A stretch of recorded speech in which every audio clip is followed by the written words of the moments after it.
Hi there, welcome to the Teesside Business Podcast. This is episode 4 with James Leaves of Mabo Media. Welcome, James. Thank you very much for coming on the podcast. Thanks very much, Mike. Thanks for having us. So we'll jump right into it because I know we've got a lot to talk about, a lot to cover. For the very few little people who haven't met you or talked to you within Teesside, The very few. Yeah. There's about 5 people, I think. Probably insinuate, Mike. You know, you've worn a lot of hats over the years, but you've done a lot. So can we first tell us a little bit about yourself, your early career, and how you came to start working at Mabo? Okay, this will fill a full hour. I was going to say, we'll try and keep it. I'll go for short-ish. the streamlined version. So I got into digital in late 2004. Yep. So my whole career's pretty much been digital marketing, to be fair. As a web designer, so I was working in a call centre in Middlesbrough, mind-numbingly boring. Yep. I wanted to do something a little bit different, so I found an apprenticeship with an apprenticeship provider and got into web design from there. 19-year-old, so a little bit older than some people starting apprenticesps, but I was still living with my parents at the time. So now you look back, it's young, isn't it, now? Well, yeah, years. Well, now it is, mate, yeah, Jesus. So I went down that route, done that for a couple of years. That company then moved to Wetherby, and I was getting bored of the commute to Wetherby. Yeah. So I'd done a digital sales job for a little bit. Yeah.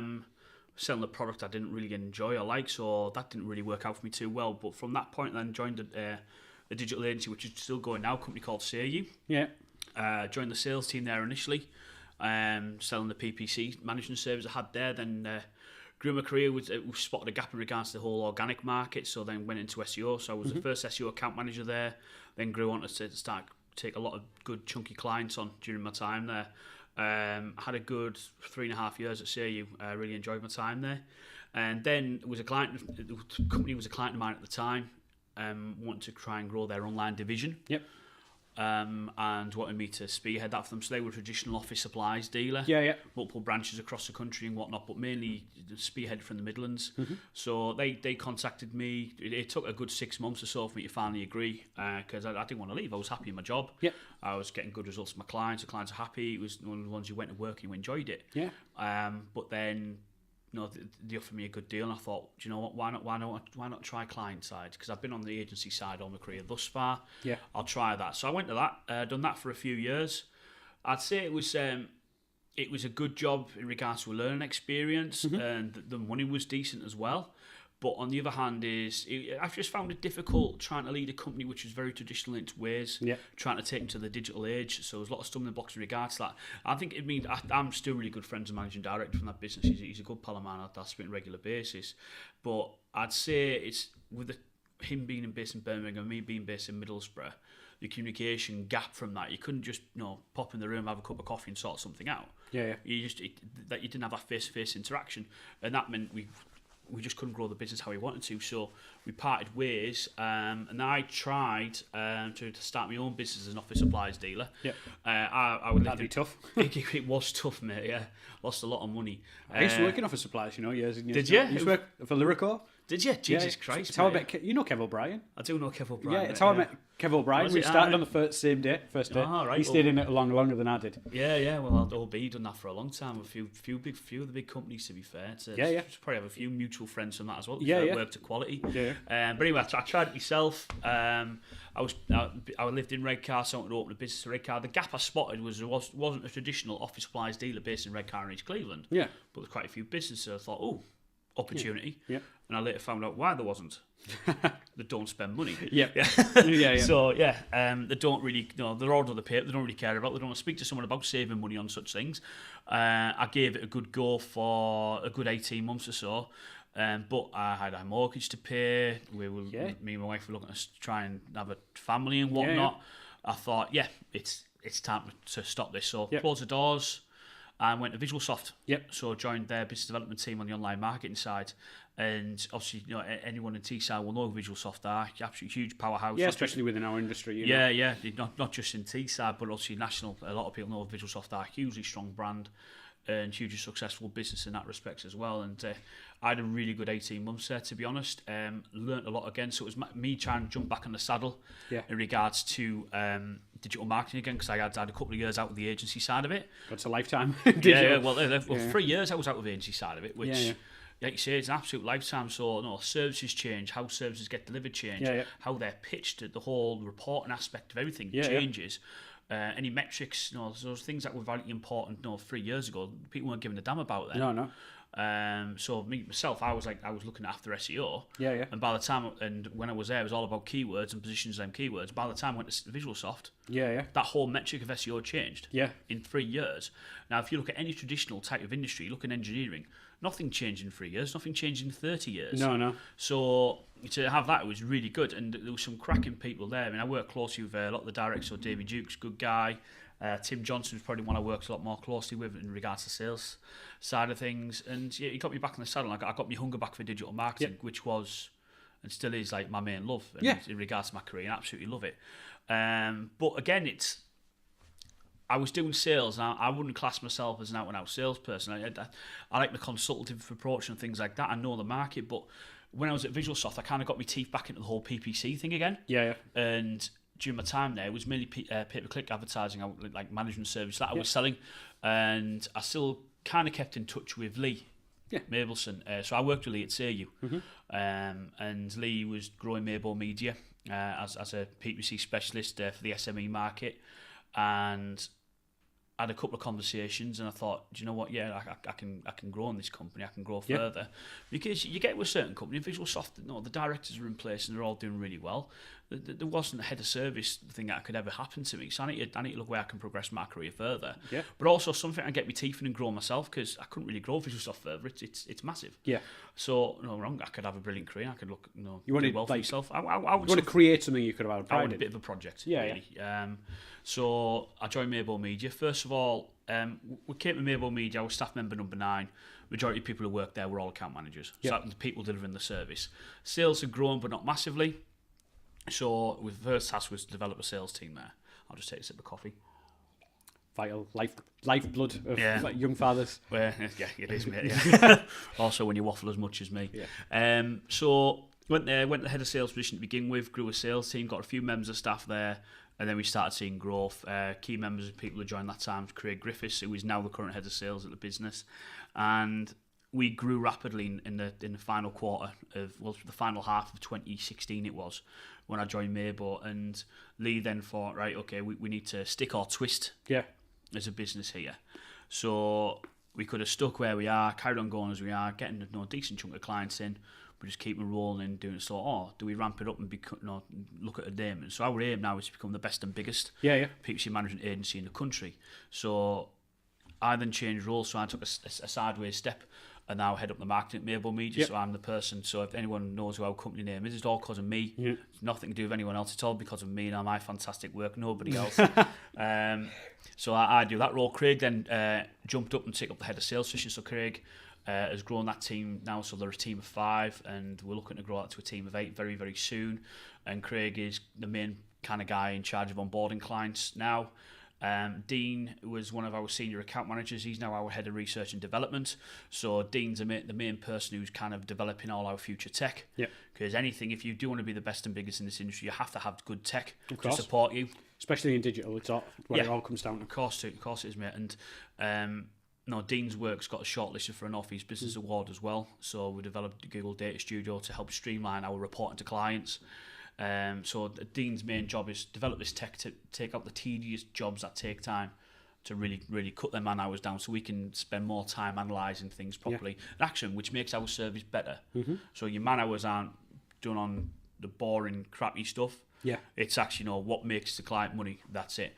So Dean then moved into that, and 2017 was an absolutely unbelievable year for our business. So we're on target to be £1 million turnover company now by the end of this financial year. Bearing in mind when I joined, we're about 300,000-400,000. So phenomenal. Yeah, it's unbelievable growth. And one of our main USPs we do have as a business is it's unheard of in our game, Mike, as you'll know. Nobody ever signs a contract with us. And similar ways to, obviously, we work, we've discussed it in the past. It's like not heard of. In business in total, in any industry, the first thing everybody looks at is, it's a 12-month deal, 24-month deal. Yeah, that's it. And to be honest, that's what we used to at VisualSoft, and nobody kind of batted an eyelid to sign a 12-month deal. No. So I'll come to Mabo Media, we're not offering any contract whatsoever, just sign a direct debit form, we'll start working. Yeah. Now, don't get me wrong, you can count on one hand last year the amount of times our hands got bitten because of that, but the amount of deals we win because of having that is much higher than what we've been bitten by. So it's worth keeping it on that way. And our retention rate last year was 97.5%. Which, to be fair, like hands on the table, is phenomenal. Yeah. Like in any business. Yeah. I don't care what business you're from. For any business out there who said that they've got a retention rate that high with the growth that you've had, I would like to see them improve it. You know what I mean? Like, and it is like a phenomenal thing. Very, very proud of that. And the credit has to go to Rob and his team. So Rob Jackson's our head of paid search. And credit has to go to Rob and his team. And one thing that Mabo Media done as a business, which kind of proves a point when I went there was no sales. Yeah. It's service first. Yeah. And there was no time to sell. Which, okay, we've got these pool of clients here, let's look after them. Yeah. And I said, well, you've got this brilliant service, why don't you sell it? Yeah. You know, get more people through the door and they'll stay and you'll make more money, we'll grow a business. Well, if anyone knows Lee, the managing director, they'll know he's not a greedy man either. Yeah. I mean, the bloke lives in Shumpers. Like, he doesn't buy a shirt and a jumper, he doesn't buy a shirt, but he reinvests everything in the company and the people, and that's one of the main reasons we've been able to grow. So when our team are 27, about to go to 30. Yeah. I did see recently where I just started recruit. So for more account managers, so we'll have another pod of account managers. That'll put us on 4 pods of account managers. Was it 3 or 4? I lose count, Mike. Yeah. But there's going to be more account managers joining the team for that one as well, mate. So it's all really, really good. And it's the main thing is it's service first, and it's. I know you touched on it with the podcast episode you done with Dave a few weeks back. Yeah. Whereas a lot of people go, right, we'll sell it, and then we'll try and offer something afterwards. Yeah. Whereas, like, now we grew something. We've got a really good service. Now it's time to grow it. But one thing is we have to be sure of we never like have to recruit reactively. It's always proactively. So we're now recruiting to take on 3 account managers. Those 3 account managers, 1 or 2 may well have experience. You can start giving them accounts quite soon. Yeah. Some of them may well not be. Yeah. So they'll go into training for 3 months as support staff to our existing account managers. Get to know the game, and then after 3 to 6 months' time, right, we'll start feeding you with clients now. It is a different level, like, to obviously we'll touch on it a little bit, but in the world of digital, if somebody comes up and says, we can do, pay-per-click marketing, PPC, for anybody who doesn't know, there's a big difference between saying, I can set up a Google account and do that for you, versus being able to give people the returns that, they want to see from it. Yeah. And that's a big skill gap. It is. And I mean, don't get me wrong, sometimes we'll take on clients and it doesn't work out. Yeah. Which is why the retention rate isn't 100%. Yeah. We know that, but what we do, because we're not signing into a contract, they know if things aren't working out, they can go. Yeah. And they'll go, do you know what, Terry, it hasn't worked out, but thanks for giving us a go. Best of luck in the future. Hopefully, whoever you're going to now can really make this work for you. And then sometimes it does, And that's a lot of a lot of say for a business, because there's not many businesses that come on, and our retention rate with our business isn't 100%. And to be honest, I don't think it's as high as yours. It is high because I wouldn't have a business if we didn't have. Can we operate the same model? Yeah. But I don't think there's many people who would come and say, you know what, it doesn't work out for everybody. Yeah. And it doesn't. It doesn't for every no, business, no. I think there's phrases in that 50% of all marketing works. We just don't know what 50% of that is. Yeah, that's it. Well, that's kind of like the main thing about our job. So the guys, the account managers, ultimately the lifeblood of our business, is their main job is analysing data. So any changes we make on any advertising account for our clients, it can't be based on guesswork. Yep. So the analytics account, if they have one, ultimately they must have one if they're an online retailer. All the data's there. Yep. Analyse it, so you can know that. If I'm selling this mug here, I know that the female between the age of 18 and 25 in Cheshire is more likely to buy that cup than a male between 45 and 54 in Newcastle. Yep. Therefore, I can make my advertising more tailored towards that demographic. Absolutely. It's not guesswork, and I know what keywords converting high, so I can give that a higher bid. And I know that the word ceramic mug is a terrible converter, so I'll decrease my bids for that one. It's simple, but without looking at data and analysing it properly, you don't know what to do with that. And also, it's based on the percentages as well. So that conversion rate deserves that percentage and whatnot. It's data analyst job. That's what it is ultimately. But you also have to be quite creative in that respect as well. And you have to be good at speaking to people because it's a customer-facing job. And there are a lot of skill sets that, to be honest, don't marry up very well. No. Jesus Christ, no. You don't get a numbers guy Jimmy wants to talk to people. Yeah. It's very rare. Like, we were talking just before we started the podcast there about creative people. Yeah, Obviously, you know, we've got Rick who produced the podcast, Holly's in the room, etc. But they're creative people within my business, because I'm more of a data guy. I love like data, like going down that route of being able to show customers, you know, this is what happened. They come to you know, the search for, you know, coffee cups. They clicked on your ad. They went to your site. They went here. They bought. It converted. It cost you this. You got this. It's a black and white thing, and that's to be honest, I think when it comes to digital advertising, the purest thing about it, rather than print. And I come from print. You know what I mean? And it's so black and white. It's amazing. Yeah. And unfortunately, there are like a lot of people. Like, we don't talk negatively about people on the podcast, but there are businesses out there who don't show people that data. Yeah. You know. But thankfully, you know, there's great businesses like, you know, we pass business to Mabo and stuff like that. Mabo, Michael. Sorry, Mabo. I'm terrible for that. I do apologise. It is Mabo Media. You should rebrand and call it Mabo, then I wouldn't have this problem. He'd have to change his name as well. He would. Yeah. It's egomaniac and him calling himself Mabo Media. That's what that is. It's a good job I didn't call it after my last name in it. Everyone would think we'd outsource to China. Yeah. It'd be terrible.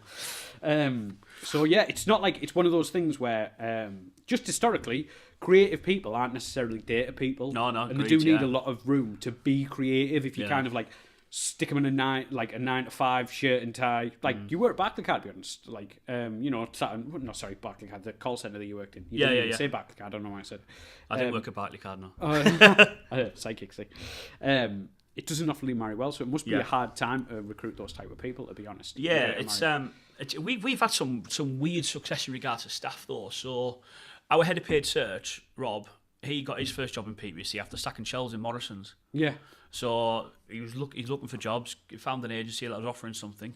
He then became head of paid search of that agency. Yep. He's now our head of paid search. So he sees a lot of synergy in regards to that, because it's a lot of people. So the education system, for example, a lot of people get a degree and they've got a part-time job while they're getting that degree. Yep. And then that part-time job then becomes full-time. 10 years later, he's still doing that job. Yeah. Very common. It's ridiculously common. And so we've had a lot of people who were working at Asda for a few years after their degree and just wanting another opportunity in life, and we've given that opportunity. Yeah. So we've got a few account managers that are doing that. I mean, prime example, I was talking to one of our account managers, Stephen, this morning, who's doing some work for a client of ours called Boomph, who do, you know, the exploding cards and stuff like that. Yeah. So speaking to him this morning, he was working at Asda for a long time. Long time. But he applied to our place twice. Yeah. Got lucky the second time, and he's doing fantastic work as an account manager now. He's been with us just short of 2 years. But yeah, it's some people, we look for someone who wants a real good chance in life. Yep. But also they've got something about them, so a degree helps. Yeah. Because you've had to work hard, study hard, and have a certain academic nous to be able to get that degree. Especially with, like, you know, it marries what I'm managing quite well when it comes to the data side of it. You know, it's obviously research and referencing, etc., that comes along with a lot of degrees. That kind of analytical thinking does help, I suppose. Exactly, of course it does. We've got they've done a count the other day, because I was doing an interview for the university, and we've got 11 members of staff who've had degrees at our company, which isn't too bad. No, it's not too bad. Obviously, I'm not one of them, but you know, I don't like the whole education system myself, so that's a conversation for another time. Yeah, it is something we've touched on in the podcast previously. Yeah, but I'm not known for my love for it. Yeah, but yeah, it works. It works. We've got a model that works. Now, will that model be the same model as we grow? We just do more of what we're doing? We don't know. Will that make us probably the biggest? Probably not. But we did get told by Google recently, so at the moment we're managing £2 million worth of spend a month. It is worth, before we go into Google, it is worth mentioning, not that you would forget, but is it a Premier partner that you are? So we're one of, I think it's around about 150 Premier partners in the country. Yeah. Or was it 50? I can't remember, the number change on a regular basis. Yeah. Basically, the Google partner thing is, again, is something I can rant about how I don't like it. There's currently registered in this country 32,000 Google partners. Yeah, there's a difference though, isn't there, between like being a Google partner and a Google Premier partner? There is, yeah. So that's their elite agencies. Yeah. But there's other ways where we're different in this whole partner thing. So, First of all, there are specialisation certifications you get from Google. Yep. I'll try saying that with a dry mouth. Bloody hell. So we can get you a cup of water or a can of Diet Coke or something if you want. I'm all right, Mike. I'm fine, mate. I'm fine. I don't have a dry mouth. Just warm up your coffee. Yes, then there's 5 specialisations you can get. Yep. We're one of only 26 that have them in the whole country. So quite proud of that. Yeah. Now, in our game, there's 6 kind of PPC powerhouses that are in this country. So, like your Periscopics, your Brain Labs, Epiphanies, people like that. The big agencies, big media backgrounds, big tech backgrounds and whatnot. And then there's a rest. We're basically, I'd probably class as the 7th biggest in regards to that at the moment. Yeah. So we had our Google account managers come to see us a few months back in regards to the spend going through our MCC. Yeah. So the MCC is where we manage all our clients' accounts. It's £2 million per month. Yep. All getting managed from Middlesbrough, from Teesside. Quite proud of that. There's not many people who are in Teesside. Well, there's a few businesses that, I suppose, pulling $2 million a month going through Teesside, but it's a fantastic number. But obviously that's not going into Mabo Media's bank accounts. Because, I wouldn't be driving my wife's old seat of beef if that was the case. But that's again another conversation over there. I'm not quite happy about that. We're doing that. So in that instance, we're the 7th biggest in regards to that. Yeah. So again, quite proud, and that's without having to recruit huge names to be on our books either. Yeah. Like every one of our clients is an SME. Yeah. I mean, the biggest clients in regards to brands would be like your Boot, Montaigne, Lifestyle Fitness, and Torts. People who do the slippers. Yeah. Those are probably the biggest brands we've got on our books. They do socks. They do socks as well, mate. I think I've had some of them in the past. Mate. Well, they are nice little toasty slippers, aren't they? So we do them guys as well. So those are like the biggest brands we've got on our books, but still it's all very SME driven. Yeah. So we're quite proud to do that. We were unaware of this until Google tell us. Yeah. And again, it's like nice one for a Teesside company to be able to do that. We don't have an office in London. No. We don't have an office in any other part of this country. It's all done from Middlesbrough. Yep. And we believe we can grow that from Middlesbrough as well. It's just, I think that the main stumbling block we're going to find as a business now is we've pretty much outgrown where we are. Yep. So we're based in Borehole 5, and we've got the whole of the top floor, and we've got half the first floor. Yeah, you actually, we mentioned it before, there was our first member on the podcast, Dave Roberts, had 2 rooms there, and I believe that you kicked him out down there. Yeah, that's it. He got moved down to the 4th floor. Howard Davis is for big boys now. Yeah. I'm joking, by the way.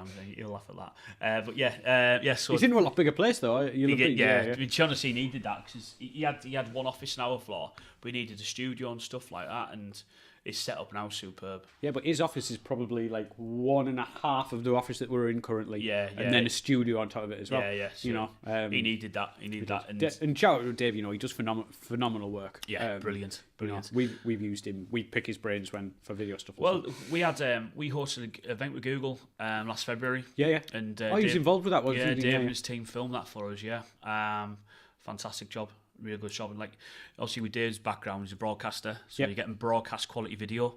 Everything, we've chatted with him from everything from, it's again, like yourselves, it's a good fit with us. His level of expertise, not a lot of people know about him. Like that level of expertise, like working with ESPN, stuff like that all over the world.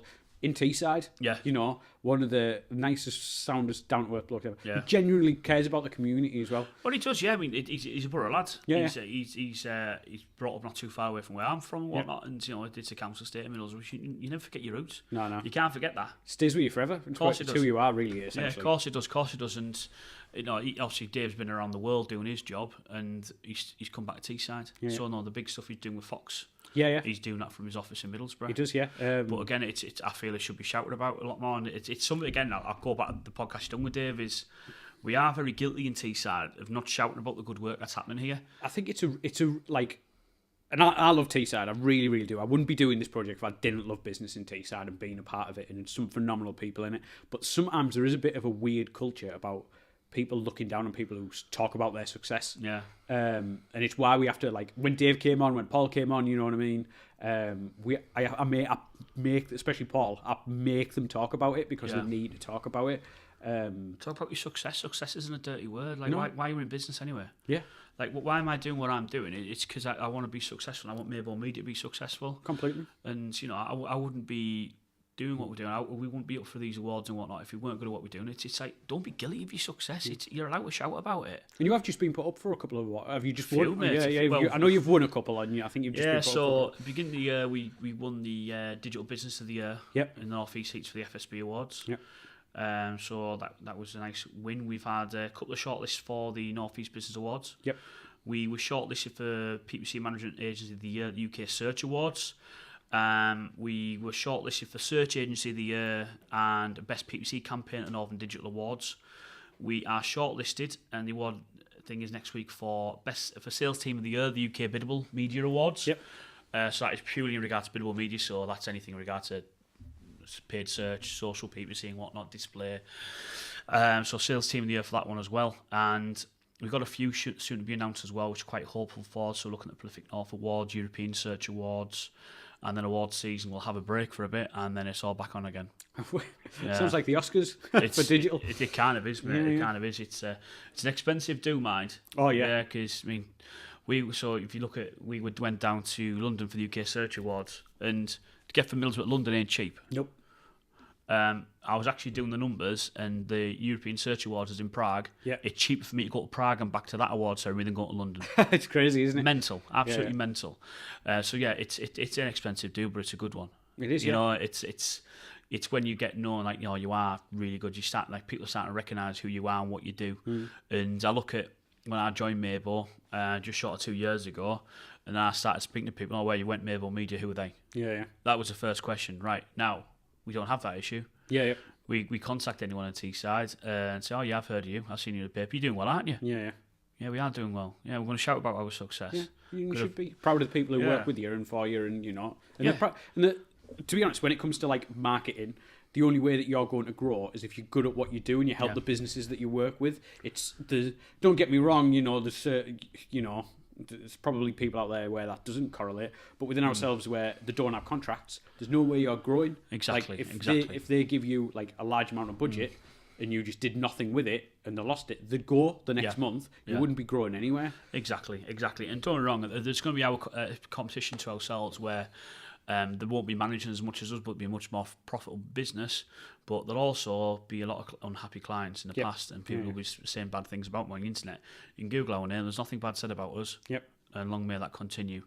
I don't want that to happen because that'll fall on my head. Because I'm the head of marketing, so it's me who has to try and make that a bit better. And I don't want to do that, Mike, to be honest. So if our account manager listen, just don't pee anyone off. Just keep everyone in the good Try and make people happy, please. So for the people who are listening who don't know, digital's still a very new thing in Teesside. You know, most of the older businesses in Teesside were built on print and maybe a bit of radio, mostly print, until like the past 3 or 4 years where you know the market is starting to shift. So for people who don't know, what is pay-per-click marketing basically, and why should they do it? Right, I know this is a bit salesy type thing, but you know, right, some people don't know. Of course they don't know. So pay-per-click marketing is, so what we look after, there's various forms of pay-per-click. So you look after the social side of things yourself, Mike, is if someone searches something on Google, let's say they are looking for, I'm looking here at a cup again, so people are searching ceramic mugs, you'll see some shopping results, you'll see some text ads at the top, some ads. We manage that advertising on behalf of our clients. Now, Google AdWords, which is the main form of pay-per-click advertising, is an auction format.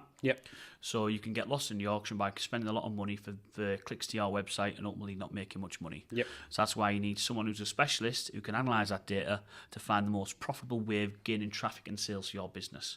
So if you're putting a budget of, say, £2,000 a month into that, you know you need to make £10,000 a month back off it. You need someone who's able to do that for you.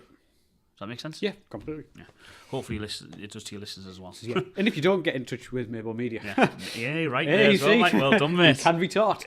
And it is digital's a weird landscape on Teesside. Obviously, cards on the table, we both do work in the same industry. You know, and we've passed business over to Mabo and vice versa, you know. Being completely honest, they're a fantastic company. I was just talking to, I'll give him a shout out, Rob Rushby from Alpha Tech. I don't know if you know him. No. He runs a great IT company, does our IT and stuff. So again, cards on the table.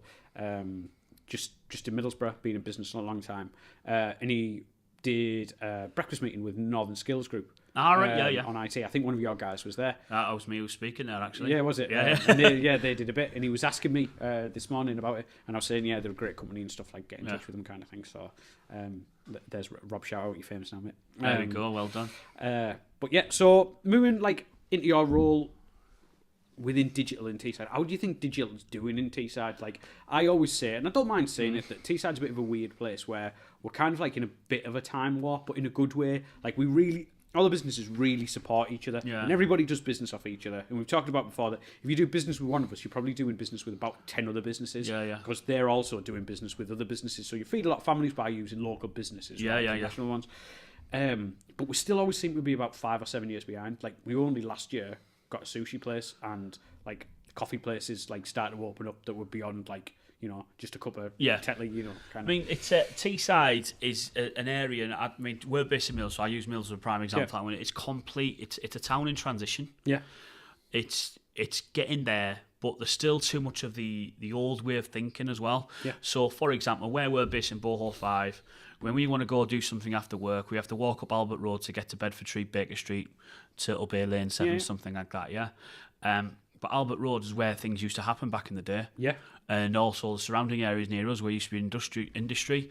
You got St Hilda's, which is in its housing estate over the road, that got knocked down. That's not there anymore. So the whole area's in transition. But then you walk somewhere, it's like, you go down Bedford Street, you go for a coffee at Rounton Coffee, you go for a few beers on Baker Street and whatnot. It's an up and coming place there, but it is, you're absolutely right, it's behind. But if I look at Teesside as a digital sector, it is actually the fastest growing digital sector in the country at the moment. And it is actually, we've mentioned it on previous podcasts, and I always do like mentioning it in case this is the first time anybody's listened, that Teesside has the most number of startup businesses in the UK. It's like the fastest growing in business. So. And there's a huge reason for that as well, is industry's dying in Teesside. So whereas, I mean, even when I was still at school, a long time ago now, Mike, when I was still at school, you were railroaded, as a male, you were railroaded down engineering. Yeah. So I thought, right, I'll finish school, I'll become an electrician or a mechie fitter, go to TE, but I soon realised I've got lovely, lovely soft hands. I don't want to do that anymore, so I went down a different route. But that's kind of where you were railroaded then, but that industry's not there anymore. So the big SSI plant, Chorus, British Steel, as it once was, now there's a little bit of British Steel there, it's gone. So there's thousands of jobs that once would have been there, gone.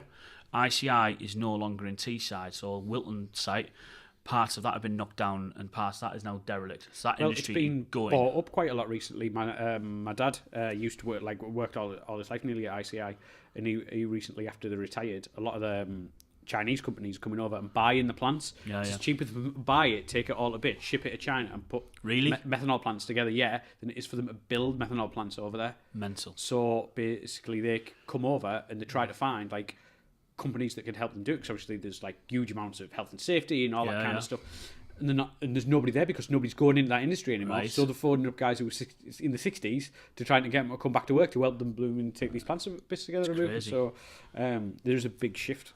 Yeah, massive, mate. Well, I didn't know that. So I'm not saying it's happening a lot. I know it has happened. Yeah, well, obviously you look at Wilton now. So I grew up in a village. I was born in Grangetown. I grew up most of my life in Lazenby, a small village which is basically from the second cooling tower from the right. There we are, just there. Very very Springfield in the way it was. We did have three-eyed fish. So it's. And we saw ICI and Enron and Semcor, whatever has been over the years, and it was like this big, massive powerhouse, and majority of the village worked there as well, because it was right on the doorstep. But that's not there anymore. No. But so you got two generations here. So you got the generation who worked in industry for a while, right? Okay, I need to do something now. So some people have gone down the digital creative route. Some people have gone down recruitment route. Some people have opened up takeaways and whatnot and restaurants on the back of it. And then you got the generation who were going to go down that route now, thinking, right, okay, the whole education system's changed from a young age now. So, for example, we've had a couple of guys down at Careers Fair today, organised by High Tide Foundation, telling people about the potential careers in digital marketing. So I was on a panel last year in regards to, why do you not get many young people look at digital as a career when they leave school, and also why do not many women do it as well? Because I look at majority of digital companies in Teesside, it's very, very male-led. So we're trying to make a change to that now as a company as well. So all our job adverts now are getting written in non-gender specific, because you can write something, but some females may well be deterred by certain phrasing using that. So we're making a huge shift for that. So we want to be a leader to push more women to go into digital marketing as well, because it's a viable career. Why do you have more women in it? Again, it could be a conversation another day, that one. But yeah, there's the old traditional Teesside's not there anymore. Yep. So if anyone looking at Teesside, if you go speak to someone in Manchester, London, Birmingham now, we're called Smoggies because there was all the industry around Teesside. It's not there anymore. It's dying. There's not much of it. There's new up and coming businesses, and the main growth sector in Teesside is digital.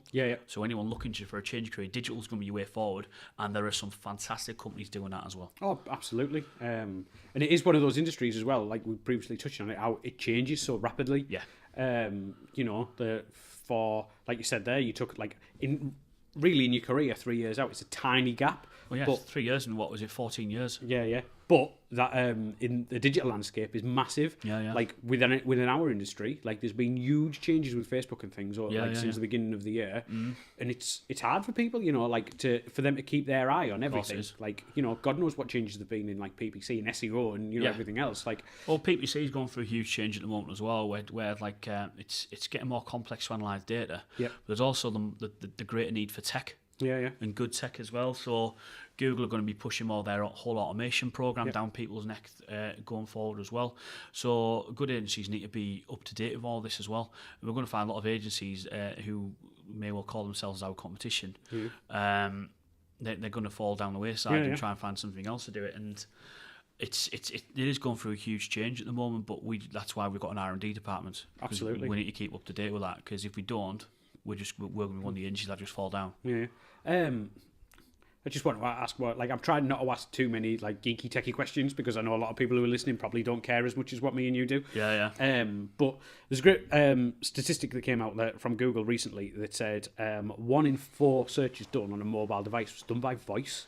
All right. So it's getting, I'm going to have to say it really quietly because we got one in the office, but Alexa, and stuff like that, Google Assistant, etc., etc., etc. That's powered by Bing, though, isn't it, Alexa? Yeah, it is. Now, what's really crazy is what we're starting to look at from a marketing perspective is when you ask for that, you can ask for, say, Alexa, find me, get me a taxi. Obviously, you get apps on these things which are called skills, but how does PPC relate to that? How do you, how are you, if I'm selling coffee cups, how do I do it? So, obviously, Alexa's powered by Amazon. So, you need to do, obviously, how do you become the first ranking person on Amazon for coffee cups? But Google Home is just as massive, and Google Assistant, which is obviously, the same thing. So, I'm very interested to kind of see where that goes with PPC. It's a sponsorship kind of thing, but it is kind of worked on search as well. So if it's not going to be massive for e-commerce. So the main drive of our business is e-commerce retailers. It's going to be, I imagine, utility stuff Google are going to be buying milk. It's that kind of thing. Yeah, that's it. It's going to be that type of thing. You're booking a taxi farm, your restaurant, and things like that. A lot of it we use some feeds and sponsorship from the search engine as well. I dare say that because Bing have really been powerful on this, to be fair. So Bing's did we have a conversation before? A lot of people obviously have probably heard of Bing, which is Microsoft's search engine. Yes. I think you told me something before about how 25% of the market in UK. It's Bing. Which I thought was crazy when I when I heard. One of the huge aspects of it is what Bing powers as a search engine. Oh, right, okay. So such as Alexa. Skype. So you got chatbots on Skype. So you can have a group chat with you and your friends. You can say, right, okay, lads, where are we going tonight? And okay, should we go here? Should we go there? And that's all powered from the Bing search engine to give you that data. So that's where they're getting a lot of it, and obviously the growth of Windows 10 as well. But to be fair, the most searched thing on Bing is Google. So read that what you will. But voice search is going to be massive going forward. If Google or Bing or any type of AI technology do find a way where that can work for e-commerce, obviously we need to be really hot on that. Well, I think it will eventually, but it's just how we do it. And, myself as a marketer, I don't know how it would work. Because what you're going to do, you're going to say, I'm looking for some Adidas trainers. Okay, your results are Adidas, size, shoe. Which one do you want to go on? And then it's going to take you down a path, and it's okay, we've got these gazelles in the blue and white with a white sole. And it's like, that doesn't really work for me. But then again, you look at the new Alexas where they've got the screen on it. And then you can touch things and swipe and stuff like that. So I do think it's going to be more utility based. We've run out of milk. Ordering a taxi. And that's all done through as Alexa calls skills. Bots and things like that. So it's all AI driven. which again is a huge future in our markets as well. But yeah, it's going to be interesting to see how that develops, Mike. But we'll just have to see, I guess. Yeah, it's one of those things that it'd be a good question to ask Dean, our head of R&D. It was a conversation I'd like to have with him because it's for something that we're doing internally. I started to look for people who could actually program electric skills, and I'm struggling to find one in the area. So if anybody's listening to one that knows, I would like. There will be some. There's some very talented developers in the area, but as we said earlier, they don't shout about it. No, so you don't know. You don't know. No. Yeah, there'll be some fantastic talent developers. That's in a little bedroom somewhere. Yeah. Who's just happy doing his thing, and he just doesn't shout about what he does. Exactly, and people are looking for him. Yeah. So again, crazy. So one of the things that we also want to talk about, we touched on it with other guests in the podcast, is work-life balance. Yeah. I like to talk about it because I'm a young father. Yeah. And, owning a business and, being, like yourself, career motivated and things like that. It is a weird balance to get. Like, we were saying before, your son's 9 months old 9 now? months, he is, yeah, 9 months. How are you finding it being dad? It's cool, man. It's one of the most rewarding things you'll ever do, and you know it yourself, Mike. It doesn't come without its testing times as well. No. But he's just good crack. Yeah. He's good fun to be around. Yeah. Like he's just daft as a brush. They become like little mates, don't they? Yeah, he's just so funny. I mean, I was at a trade show and I got held back, stuck in Oldham last week, so I never saw him for 3 nights, and it was horrible. Yeah. Horrible not being with him for that long. And when you get home and he just goes absolutely, he sat in his high chair getting his dinner when I got home, and he just went absolutely berserk. Like, oh my God, it's my dad, oh yeah. Like, oh, that's mint. Well, we recently had the same thing. We went down to do an event for a client in London at the O2, and it was the longest I'd been away from my daughter, where she knew that I was gone. Yeah. We've done events and stuff, and I've been away for a few nights, etc. And it's but she was always very little, so she didn't know. So obviously, like my wife Kelly was saying, Daddy's gone to because she was running around going, Daddy. Yeah. And she was, Daddy's gone to work. So now when I got back, if I ever went downstairs or something, she was like, Daddy's gone to work. As soon as I'd left the room, so she did. So she kind of just thought that as soon as I'd left it. Well, it's not far wrong to be fair, but it's a weird thing getting that balance. It is, and I dare say quite a lot of the times I've been guilty of not getting it right. Yeah. So either doing too much on the career side or vice versa. It is a hard balance, and balance is a weird word to use because everybody's idea of it's slightly different. Like I know people, excuse me, who literally don't see the children Monday to Friday because they're working, but then they're all in on Saturday and Sunday, and that's how they get balance. But then I know other people who go part-time, or have days through the week where they're like, daddy and daughter days, or daddy and Sundays, or mother and Sundays, whoever maybe. Currently, we haven't had any females on the podcast, but we have got some fantastic business women coming up, so I'm very eager to talk to them about it. Because it probably hits them harder than anyone else. Absolutely. The maternal instinct's much stronger than the paternal one. I remember when my wife was going back to work after maternity leave. It's such a hard thing for them to do, you know what I mean? And it must be such a thing of being so focused on your business as well as being a great businesswoman, but also wanting to be a great mother. And unfortunately, there's a lot of challenges in there that me and you will just never understand. 100%. So it's something I am looking forward to asking them. Yeah, it's a funny thing in regards, because I'm lucky I get to see my son about 2 hours a day during the week. So I'll leave the house about 7:30, and Henry's been up for an hour and a half or something. And now 2 or 3 days a week I'll get up with him because the wife's started going back to work and she's gone back part-time, so I get up with him, then she has a little bit of a lie-in, and then I'll generally have all Saturday morning with him because that's her lie-in day. And if Borough at home, because that's my only vice I generally do now, so my time away from my family is a Borough match. So I'll go to that, and then I'll be all day Sunday with him or something like that. It's very rare where I'll do something a bit different than that now. Whereas if I was talking 2 years ago, I finished work at Friday, I'd be walloping pints until Sunday tea time. It's because that was generally what you'd done, and me and Kelly, my wife, would do something. But obviously things have changed now, and I've got to put someone else first. And back in the last year, I was doing a side project as well. And it just as time got too much. So I was doing too much of that, and I just didn't see my kid enough. And no. The thing is, you can't buy them hours back. No, you absolutely can't. not. But if you don't try these things, you never know. No. But yeah, it's that work-life balance is difficult. But I feel I've got a good sense to it now. is I generally don't try and work too late now. Because it's a very rare opportunity to get to see my son. I know one of the guys touched me earlier, Rob Jackson, the head of paid at our place. He lives in Acklam. So on his dinner time, he goes on to see his son. That's amazing. So he's got the opportunity to do that. He does that every day, which, fair play to the lad, but it gets him a break away from the office. He gets, a good hour with his kid. Fantastic. All for that. And, I get my hour. So I like to get to work a bit earlier than usual now.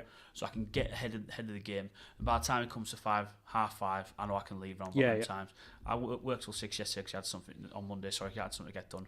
But last night I left at 5:15. And so it's great that Lee's kind of got that family mentality type of thing. Well, he's got 3 kids himself. He's a family man. And don't wrong, if Lee was in his 30s, completely career driven and hadn't had a family, I don't think we'd be able to do such things like that, because he'd expect to be the same as that. But Lee's a family man, and we got a maternity pay scheme which is as good as the NHS is at our place. Because why should someone be scared of having a kid? I know. Oh my God, it's going to affect my career having a kid. It shouldn't be that. Bring more people in the world. Have a happy family. You won't be hit hard because of that. One of the things that I want to get a culture in a second of working in staff turnover and stuff like that, so I don't want to really segue into it from it now, but it's something that's really important. So I'm just going to talk about it next because it's something that really interests me. But for when it comes to find that work-life balance, I think it is really, really hard for parents. Thankfully, my wife Kelly is just super aggressive of just not letting me go the other way, and I am totally guilty of being work driven all the time. And I think that I wouldn't have as good balance if it wasn't for my wife, because she just simply doesn't care.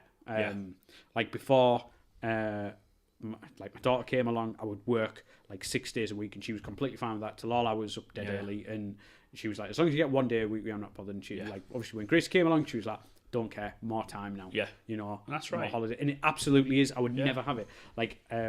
Through crazy luck and she being just completely honest, I never missed one of Gracie's firsts. Actually, I lied when she rolled over the first time. But apart from that, I've seen first steps, first words, absolutely everything. And that's down to her and her creating that. I suppose she created that. Good, nice segue. That culture of family of being aggressive with it and making it happen. And you probably needed that as well, mate. Oh, mate, absolutely.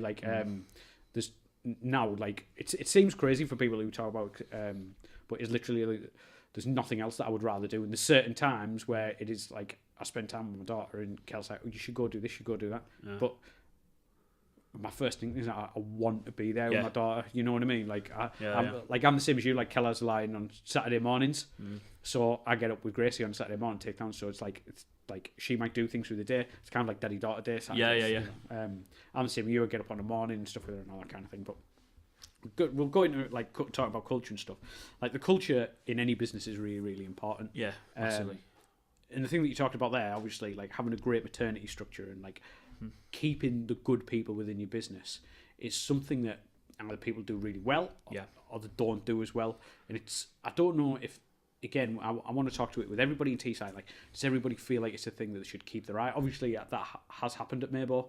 With Lee setting it up that way and letting people go home and having a very flexible way. We had we were just obviously chatting before the podcast started, and we were talking about how I'm renowned for wearing hoodies. I just do. I'm feeling comfortable in them. I like them, but I don't wear shirts and stuff like that. And obviously, some businesses aren't as relaxed as that. And you've got to wear a shirt, and you've got to be here, and you've got to do that. Where obviously it's not like that. Do you think it's changing in Teesside, or we're still in the shirt and tie type culture? You work 9 to 5, you work over and up. Good point. It's a very good point. So we're looking at a few things at the moment how we can improve culture, because we got a management structure. We've got leader, manager, director, and the 4 heads of departments. Yep. And we could be quite guilty to think, okay, something will come from there and everyone will just know it. But it doesn't work that way. So we've created focus groups within the business to try and find out, what do people want more? What do people feel we need to be better communicators, to do this, to do that? And we'll listen to that, and we'll act upon what we feel is sensible as well. But we don't have a strict dress code at the business by any stretch. But we do say, if you've got a client in, don't look like a scruff. If we know we've got visitors coming in, try and look a little bit presentable. But generally, people will just rock up with a t-shirt, a pair of jeans, and a pair of trainers. I'll generally come like this, shirt, jeans, and a pair of shoes or something like that. It's what I feel comfortable in. But I'd wear this at home as well. But it's the days of the shirt and tie is certainly dying. You don't see that in digital. I mean, I was speaking to a potential client before. Well, he ended up being a client. He said if someone came to my office and pitched me with a shirt and tie, I'd send them out the door. Yeah.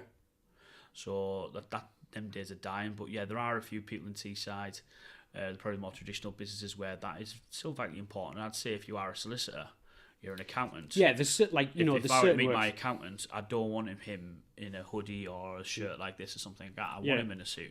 To be fair, my accountant does wear just like t-shirts and polo shirts and stuff like that. So actually, polo shirts and jumpers and stuff. It's branded, but it's they are a bit more relaxed. Yeah, I'm like that. But again, if I was going to my solicitor and I was sitting down with him and I was going about things like that, I don't want him in a an Evil Dead t-shirt. No, well, actually, I say that I probably wouldn't care. Yeah, you might not care, but a lot of people would. It's what the marketing industry is like. To be fair, Mike. But we're not like that. We've got quite a relaxed culture in regards to that. But the thing is, if you're comfortable in your job, you're going to perform better. Yeah. It's simple, really, when you think about it. And if someone doesn't want to work with us because all our staff aren't in shirts and ties and whatnot, then so be it. Yeah. Go find a digital agency that does that, because there aren't many. I was going to say there's not many, to be fair, in digital. I mean, there used to be a few. I mean, when I worked at CAU, you had to wear a shirt every day and stuff like that. That's fair enough. And that was what the company were doing. I don't know whether that's the same, but it was then. And you agreed to that. And if it was a great idea at the time, potentially. Yeah. But I know other agencies that still do that, but it's not for me. No. Again, it's a young person's game, digital. It's say 20 years old as an industry. It's still relatively new as a market. So well, if you think the internet really started, I know it was around before, but 95 with Windows 95. Yeah. And it didn't really start get going till probably the 2000s, really. Yeah. Well, e-commerce wasn't a big thing until then, was it, really? No. If you think about it. When did AdWords was started around then? I should know, but I don't. To be honest, it probably started in various different forms. I think it's around about 2001, but someone will tell me I'm wrong. Yeah. People would straight up be there saying, the internet was around before Windows 95 and stuff, obviously. But in an industry, that's really, really small. There's plenty of businesses out there that have been doing business longer than the internet's been here. Oh, exactly, yeah. So... well, actually, AdWords was 2001. Yeah. Because, how was it? I don't know, but I think we got somebody working at our place now who was the same age as AdWords. An apprentice. Same age as AdWords. How crazy is that? It is, isn't it, really? It makes me feel terribly old. We're so old, mate. We're dinosaurs in digital. Well, that's it. The 14 years I've been doing it, I'm an experienced head. Yeah. If you see me doing engineering for 14 years, it's out. Nah, they wouldn't. Absolutely out. Like all my mates, it's like who I grew up with. They've all been doing their jobs for 14 years, and they're still just normal workers, because you haven't been able to climb that ladder because it's just that stringent. Yeah. Whereas I was in a young industry and I was able to climb it quite quickly. Yeah. So it's still relatively new. It's going to be evolving all the time. But it is a young person's game, and if you say to a millennial now, when you come in here a shirt and tie every day, they'll spit at you. Yeah. And they'll have a protest outside. Yeah, we don't want that. Definitely. we don't want that in Oxbridge in Stockton. It'd be bedlam. Oh, God, have a protest there, mate. Oh, yeah. It'd be bedlam.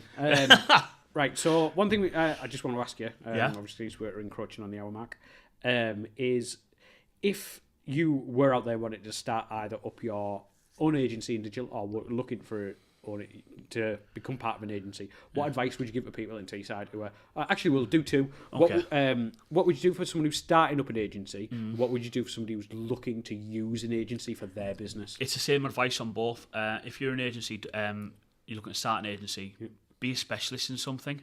Yep. Because otherwise you go in the flooded market and you're just being the same as everybody else. Not pay-per-click or social, though. No, don't try that. No. It's too do SEO. You won't be good enough. So, for example, we've been going for 5 years now, relatively new in what is an AdWords, digital marketing management service. And if we got 300 clients, we could go and sell them all SEO now, majority of them anyway. Yeah. But it won't be as good, and we'd end up just being the same as everybody else. The companies we've been saying we're better than them, we're going to blast them out of the water. We'd be exactly the same as them. So be a specialist, be something different. So we went for the lesser service, and the service that doesn't get charged and invoiced as much, but we're specialists in it, and we've seen growth in it. So have a specialism. So the growth in the moment is things like video, VR, things like that. Be a specialist in that. Develop something. Be good at it, and the rest will come. But don't be afraid to shout about it either. Yeah, and that's a message I think of every business in Teesside. Okay, so is there anything that we haven't covered before you go? I don't know. I can waffle a lot, Mike. I've probably spoke about a lot of stuff you We'll have didn't hear you on. about. We'll have you on again. You'll probably message me when you left. Say you forgot to start. We'll start with the basics though. So if somebody is looking, they either are looking to start using a PPC agency, looking to get into AdWords for the business, which is something I'd recommend every business doing. How can they find Mabo Media? So you can find us via various formats. First of all, our website, which is www.mabo.co.uk. Which all this will be linked below, by the way, if everyone's listening. So yeah, we've got the website, and you can, if you are an existing advertiser, you can register for a free account review. Yep. So one of our paid search consultants, probably be Craig, who will actually run through your account and show you how things can be improved, and then talk about our service from there. Also, we've got our various channels such as Facebook, YouTube, Twitter, LinkedIn, etc. Also, you can search us on the Google Partners page as well. So Google will have a partners portal where you can search for agencies. Find us on there. We've got our reviews from Google. We've got a reviews portal which has 75 reviews currently on reviews.co.uk, so search Mabo Media on there as well. And we're also part of the recommended agencies register as well. Fantastic. So you can find us on there. Brilliant. Okay, thanks very much for your time, mate. Cheers, Mike. We'll have you on again. Thank you very much for listening to the Teesside Business Podcast.